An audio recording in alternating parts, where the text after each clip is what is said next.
Hey guys, what's going on? My name is Billy, and today we're going to be making a low poly rocket in less than 5 minutes.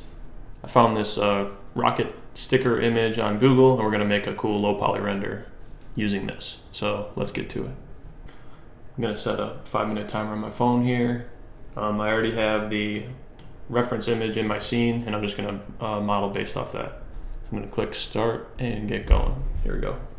I'm going to start with a cone here, scale it out, scale that in, go to the front view, turn on X-ray so we can see through it, and then we're going to turn the polygons way down, 0 height segments. We might just go with 8 sides, see how that looks. That might be too low poly, I don't know. Oh, 7, all right, so we got up to 8. Convert that to an editable poly. Grab all the faces, deselect these, and delete the tops and bottoms. Then we're going to weld the top together. So it's one vertice. Face mode, clear all the smoothing groups so it's nice and jagged. Go back to the front and then continue modeling. So we're going to bring this down to the point of the rocket ship. Scale this in to the red mark. Then we're going to grab the boundary of that and extrude it all the way down to the bottom. I'm going to add an edge loop in the middle, scale that out to match up with the reference, and then I think I'm going to connect these two to get one more edge loop in between there. Select the top one, scale it out, select the bottom one, scale it out. Then we got a little piece at the bottom of the ship for like the booster or whatever, so we're going to extrude that down, scale it in. And then I think I want to bevel this. Local normal, we'll go like 0.15, set the bias, so we'll bring this into 0.15 as well. Now we got like a little piece for the booster, and I think I want to do the same for this. We're actually going to add an edge loop on the red part as well. Connect that, scale it out. And then I think I'm just going to do it at a normal edge loop here and then just scale all this out like that. Maybe slide this down a little bit. That's the opposite of what I want here. I think that should do it. Let's turn off X-ray and check it out from the side. Looks kind of cool. I think I want to make this even more pronounced. Slide this up a little bit. Turn off the grid. So now we got pretty much the base of the rocket ship here. We're going to cap this off, maybe inset it, and extrude it up. Maybe give it a little bevel inwards. So there's the base. We're going to add those side parts. Let's see, we got 2 minutes. We're running out of time. So we'll get the plane, do this, editable poly. We're going to X-ray that, X-ray this, slide this in, drop this down, add an edge loop, match it to our reference, extrude this, match it to our reference. We could merge these, but I'm not going to. We're going to add a shell modifier. We'll do like 0.5, 0.5. Whoa, that's huge. 0.1, 0.1. That's still too big, probably. 0.05, 0.05. We got 1 minute left. Damn, it's still too big. 0.025, 0.025. Okay, that's good. And then we're going to center the pivot on our rocket. Edit poly. We'll do 90 and then copy it 3 times.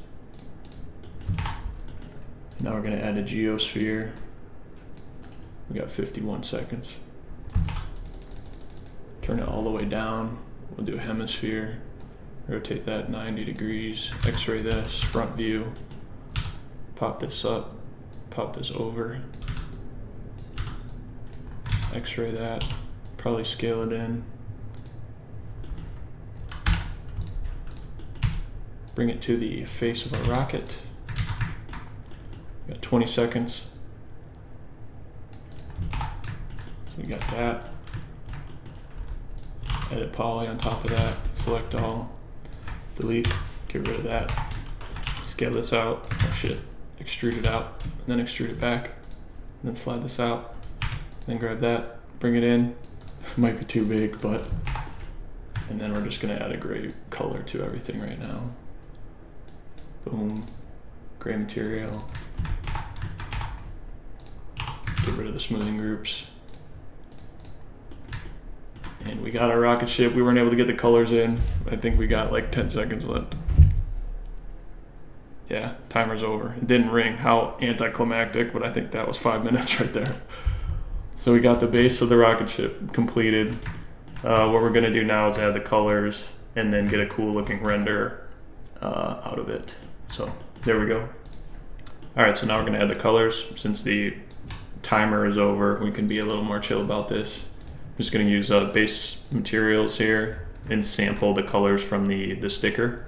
So we got the red, we have this kind of off-white grayish, and then we also have this darker gray, and then we have the blue for like the window. So we'll sample that as well. And then I'm gonna put them all in a multi-sub object material. We'll do red is 1, actually red is 2, the off-white is 1, the dark gray is 3, and the window will be 4. And then I'm just gonna select that multi-sub object material, add it to everything, and then we can minimize this. So now we'll grab our ship, set everything to 1 for now, grab that, grow, set that to 2, so that'll be red, and then select this, grow, grow, grow, grow, grow. That'll be 3, I believe, for the darker gray. And then all of these, I gotta go one by one. So this is 2. Select all the faces, material 2. Select all the faces, material ID 2. Select all the faces, material ID 2. We'll grab our geosphere thing here, set it all to 3, and then we'll grab this, grow, grow, set that to 4. We'll hide this. Now we got our rocket ship with all of its colors.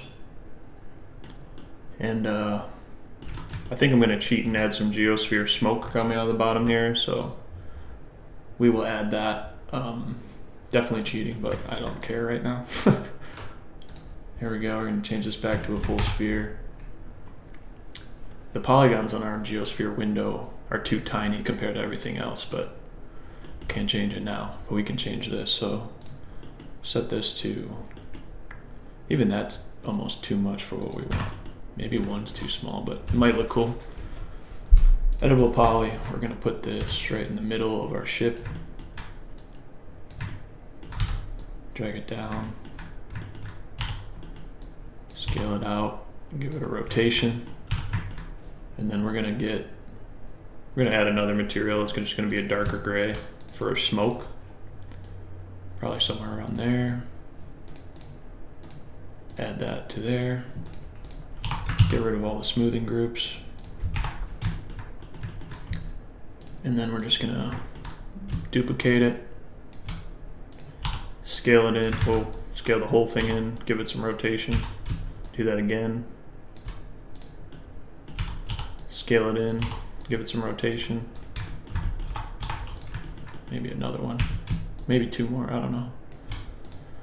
Duplicate it, scale it in, rotate, maybe 1 more. Duplicate it, scale it in, give it some rotation. Now we got some smoke coming out of the bottom of the rocket ship. Like I said, we cheated to add that, but whatever. Maybe give it some side-to-side movement just by translating each one of them a little bit so that it's not a perfect straight line. There we go. So that's looking pretty cool. Now we're going to set up our cameras and our lighting.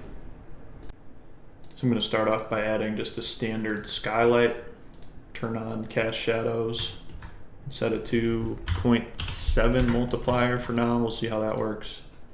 And then I'm also going to add a omnidirectional light in front of the rocket ship. So I'll go to top view just to make sure it's perfectly in the front. Put it somewhere around here for now. Maybe line it up with the window. That might look cool. And then check the intensity. I'm going to put this to 0.7 as well. Then I think, yeah, shadows are on. And then we're going to create a camera. Just do free. Put it out in front. Rotate it towards your object. Then we're going to do a 2x2 window view here. We're going to set the top one to the camera so we can see what that sees. Shift F to turn on save frames. And then we're going to go to perspective down here. Make sure it's directly on the rocket ship. We're going to do orthographic. And then change the lens so that the rocket ship is in view. Then we're going to go to our render setup and just set it to 1024 by 1024 so we get a square render. So we're going to put this on Instagram, 1024 by 1024. Now I got to change our lens view again because I forgot to do that first. Then I'm going to go to configure viewports, turn on some safe frames just to make sure we can see our rule of thirds and stuff like that. Looks like our rocket ship is not perfectly centered on there. So we'll slide it over. We'll snap it to the tip of our rocket there. That might look pretty cool. I'm going to change the lens just a little bit. We'll go to 25. And now we'll go to this and we're going to render it out and see what this looks like. Forgot to switch from Arnold to scanline, so we'll do that real quick. Scanline render that out. So that looks kind of cool, but I think I want to slide the omnidirectional light to one of the sides, and then we're gonna rotate the whole rocket ship a little bit so that we can get more shadow and shading on some of the polygons that we have there. So what I'm gonna do first is just attach all the objects together so our rocket ship is one object. Then we're going to center the pivot point, put that right in the middle of our world, 0, 0, 0. And then I think I want to rotate it 45 degrees to the side. And then we're going to grab our omnidirectional light, check our front view to see where it's at. Maybe this will be sweet, like lighting from above like this. Maybe up here. All right, so we're going to render this out and see what that looks like. Maybe edit our camera a little bit because it's not perfectly centered. So we're going to bring it up to 31 for our lens and then slide it down so that the pivot, the point of our rocket ship is right in that corner. So we're going to render this out and see what we got. And we can already see we're getting different shades from moving the omnidirectional light there. I think it looks pretty sweet. Yeah, that looks cool. So we're actually going to go back to our render settings and render it out bigger, so 2048 by 2048. Then bring it into Photoshop and add a background to it. So we'll render this out at a bigger scale. Now that it's done rendering, we're going to save it as a PNG. Rocket ship L1. We're saving it as a PNG so we get transparency and we can put a cool background, whatever we want in the background in Photoshop. And I already have kind of a template for this, so I've done this blue shell render in the past, and then I have this castle. So I'm just going to bring in that PNG into my Photoshop file here, which basically all it is just a vignette on a flat color. So it's super simple. We're going to go to our renders folder, drag in the rocket ship, scale it down 50%. Already looks pretty sweet. We're just going to change this background color to something that might match the ship a little more. And this, something that I'm not great at. I just kind of sample stuff from inside. So that looks pretty sweet. Sample stuff from inside a render and then just mess with the values. So red is a no-go. Gray could work, but that's kind of boring. That's actually kind of cool. So it's either the blue or the dark gray. Then the vignette kind of adds a cool outline. I think I'm gonna stick with the gray. And then I just have a drop shadow on this layer style, so I'm just gonna copy that, then paste that onto our rocket ship. And it's like a really subtle drop shadow. I can open up into the settings for it. And if I turn it on and off, you can barely see what's happening, but it's just a little shadow around the whole object. And then I'm just gonna save it as a PNG as well. Rocket ship render, save. And then we're gonna open it up. And here is our final result. So this is the low poly rocket ship render that we ended up with. Turned out pretty sweet, and we did it pretty quickly. So there's our final render of the low poly rocket ship. We modeled it in less than 5 minutes, and then we added the finishing touches with lighting and rendering and Photoshop in the end there. If you made it this far into the video, leave a like and consider subscribing. I'll see you guys in the next one.